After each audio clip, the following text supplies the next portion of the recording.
You are listening to the Keep the Weight Off podcast with Dr. Angela and Marchelle, episode number 121. Welcome to the Keep the Weight Off podcast, where we bust all the dieting myths and discover not just how to lose weight, but more importantly, how to keep it off. We go way beyond the food, and we use science and psychology to give you strategies that work. And now your host, Dr. Angela Zechmann.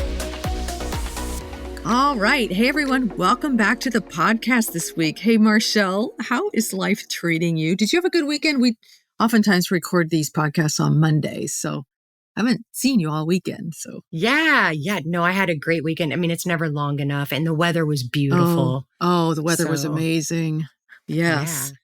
So I had a crazy weekend. I was either entertaining or I was going to parties all weekend. So it was a whirlwind, a lot of fun. Oh, that sounds fun. Yeah, that sounds like a lot of fun. But believe it or not, I'm actually happy to be back into my normal routine. Yeah, I can understand that. It's so interesting because our brains really love routines. And sometimes all this extra activity can be a little bit stressful, even though it's fun. And a lot of people are not extroverted like me. And so these parties and things can actually be even more stressful for them. But I'm a complete extrovert and I love parties.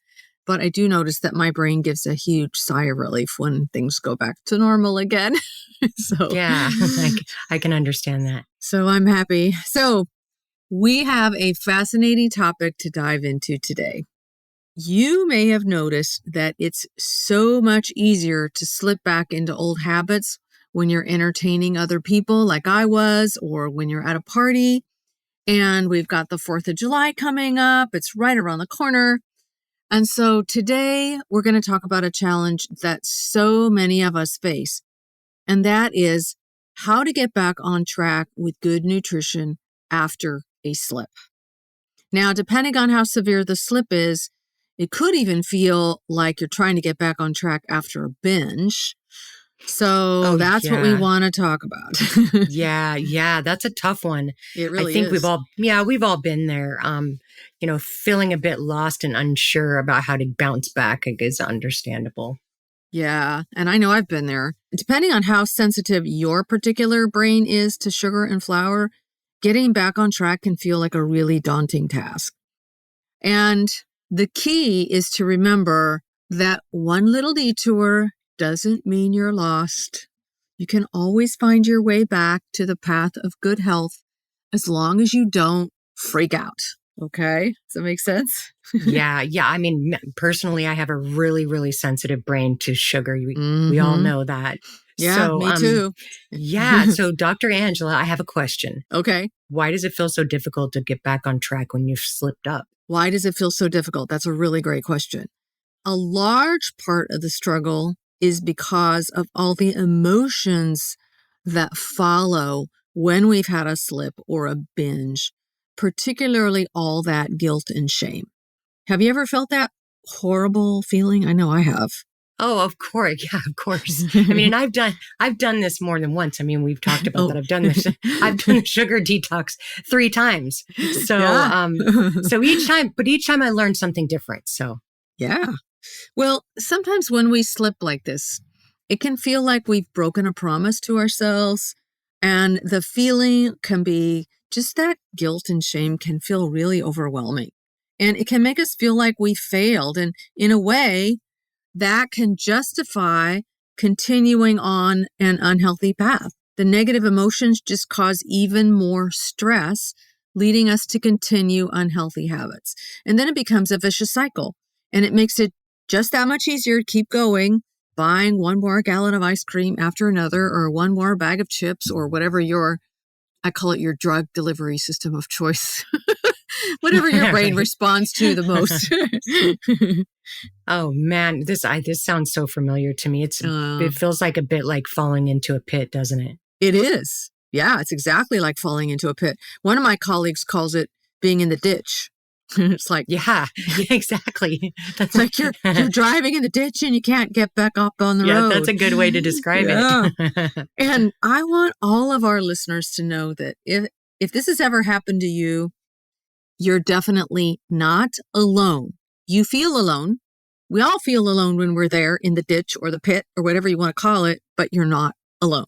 So the first step to climbing out of this is self-compassion. So you're going to acknowledge your feelings. So for example, I feel really disappointed in myself. Or you could even say, I feel really ashamed, or whatever it is. Name that emotion to the best of your ability. And you're using a different part of your brain when you name emotions, and that can help you feel some relief. And then remind yourself, everybody has setbacks. There's nobody that is ever learning a new skill, and this is a new skill, that is not going to have setbacks. And so it's completely part of the journey. So instead of focusing on the fall, look at it as an opportunity to learn and to become more resilient. So I tell all of our students in Empowered Weight Loss that I love slips because they're a huge opportunity to learn more about yourself and develop your resilience skills. Yeah. So it sounds like changing your perspective makes a big difference. Makes a huge difference.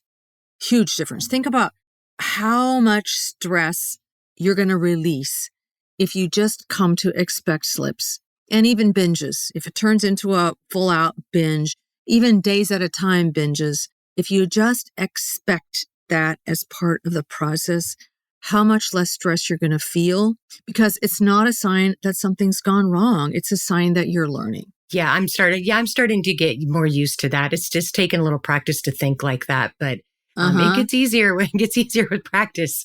For sure. So what about cravings that follow a binge? Sometimes they feel absolutely impossible to control. Yes. And here's what happens. Remember that sugar and flour are highly addictive drugs. And so many people are extra sensitive to their effects. And so we've talked to Dr. Ashley Gearhart, an expert in food addiction. And she told us back in the podcast, it's been a few episodes now. I believe it's number 98 and 99, where we interviewed Dr. Gearhart. Remember how amazing she was, Marchelle? Yeah, she was great. Yes. So she said there are certain risk factors for being more sensitive to the addictive power of sugar and flour. That actually rhymes, doesn't it? The addictive power of sugar and flour. So, for example, if you or a family member has a history of addiction to alcohol or nicotine or other drugs, or if you had very early exposure to sugar and flour, and who hasn't had early exposure to that when you live in the Western food environment? Oh my gosh, right. So you want to expect that after a slip, our brains and bodies are going to experience a sort of hangover. So we've had this rush of sugar and fat and salt, and now our brains want more. It's important to remember that this is a physiological, a biochemical reaction. It's not a personal failing. I can't emphasize this enough. The cravings are biological and not a sign of some sort of character flaw or willpower defect. Okay? That's really good to know. Yeah. So then how do we deal with, this physiological reaction? That's a really good question. So I recommend a couple of things that can help. First thing you want to do. So you're sitting there and you're having all these crazy cravings, right? But it's because of the toxic stuff that's in your system and the way your brain has responded. So one of the first things you can do is just start drinking water and get yourself really, really well hydrated. Oh, that's a great idea. Hydrate, flush the toxins out of your body as quickly as possible. And then that in and of itself can reduce the cravings and help your body to detoxify. The second thing you want to do is plan your meals in advance and include foods with lots and lots of really good protein, lots of unprocessed vegetables, and lots of fiber, and really good healthy fats. So your nutrition is super, super well balanced. And the goal here is to get you off the processed stuff and help stabilize your blood sugar. Because when your blood sugar is going up and down all over the place, that's just going to create more cravings. So we want your blood sugar stable.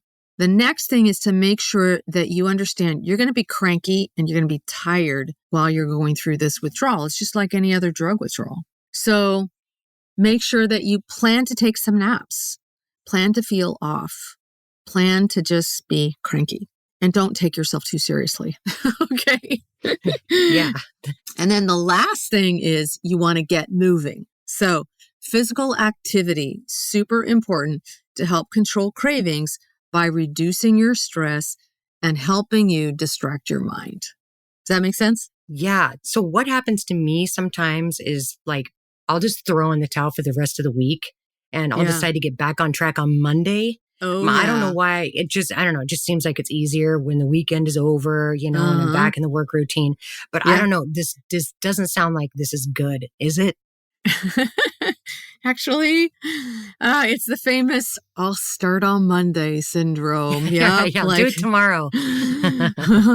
Wait till Monday. And it's a trap that a lot of us will fall into. And so if it's happened to you, don't beat yourself up. But when we tell ourselves we'll wait till Monday to get back on track, we're essentially unintentionally giving ourselves permission to continue our unhealthy habits until then. So it's a delay tactic that can easily spiral into a cycle of binging and restarting. Yep, that's exactly what's happened to me before in the past. Yeah. So it's kind of like hitting the snooze button on our health, right? Yeah. That's a good analogy. I love that. Like snooze, snooze, right. snooze. I'm not going to wake up. I'm just going to stay asleep, like, no, Yep, don't do definitely. that. It's really important to wake up and remember that we have the power to choose healthier habits at any time. And we don't have to wait for a specific day. It doesn't have to be a Monday. It can be right now, in this moment, with your very next meal. You say that a lot to our patients. I was just going to say that. So like when people are talking to me about this subject, I just, what I started doing, it took me a few times to learn this because at first, I did the beating up and then, I'll start on Monday stuff. But for me, I just like, if I mess up, I just try to plan the next right meal. So even if so I don't go the entire day because a lot of people say, well, I already effed up this morning. So I'm just going to F up for the rest of the day and, and do it tomorrow. Well, that's a slippery slope for me and probably, a bunch of you because once you do that, then, tomorrow never comes. Right. But like I just say, like if I messed up in the morning, then I'll make sure that my lunch is right back on track or my dinner's right back on track. So you just got to plan the next right meal after a slip. That's kind of, what I've learned. Yeah. Well, and I was just thinking about this as you were talking. I was like, okay, imagine that you're driving your car along the road and you're starting to slip into the ditch and your slip is like 2 wheels are off the road. If you decide to go ahead and just finish off the day as an F it day, then all 4 wheels are in the ditch. And that just makes it even harder. Yeah, exactly. So get yourself back on track before all four wheels end up in the ditch and get yourself back on track with the very next meal. So there you go. Remember, every time you choose to refocus after a slip, you're creating what's called a virtuous cycle. Ashley Gerhardt talked about this with us too. So what this means is that each time it just becomes easier and easier. It's like you're training your brain to move more and more quickly to get back on track. You're building resilience and you're teaching yourself it's okay to stumble as long as you pick yourself back up and keep going. Whether you're 2 wheels in the ditch or whether you're 4 wheels in the ditch, doesn't matter. Yeah, that definitely sounds like a healthier cycle to be in. For sure. All right, guys, that is our podcast for today. Always remember, your health journey is not a sprint. It's a marathon. There are going to be ups and downs. You're going to be in the tunnel of cravings and relapses and slips. You're going to be in the ditch. You're going to be in the giant hole. You're going to be swirling around a lot. It's okay. It doesn't matter. What matters is that you keep going and that you treat every new day as an opportunity to make healthier choices that support your well-being, and that these choices get easier and easier the more you practice and the less you beat yourself up for it. That's the hugest piece of it, is just getting over our own brains. and our own tendency to beat ourselves up. And remember also that we can support you with all of this in our Empowered Weight Loss membership. It's a comprehensive program that will teach you in 6 months all the skills you need to lose weight and keep it off. Of course, I recommend you stay in longer than 6 months because you want to learn them and then you want to spend time practicing them too. So join us at journeybeyondweightloss.com/yes. And we'll see you on the inside of Journey Beyond Weight Loss. Until next time, stay strong, be kind to yourselves, and remember, your health journey does not have to wait until Monday. See you next week, everybody. Take All right, care. goodbye, everybody. Bye. Hey, if you really want to lose weight and keep it off for good, your next step is to sign up for Dr. Angela's free weight loss course, where you're going to learn everything you need to get started on your weight loss journey the right way. Just head over to journeybeyondweightloss.com/free course to sign up. Also, it would be awesome if you could take a few moments and write a review on iTunes. Thanks, and we'll see you in Journey Beyond Weight Loss.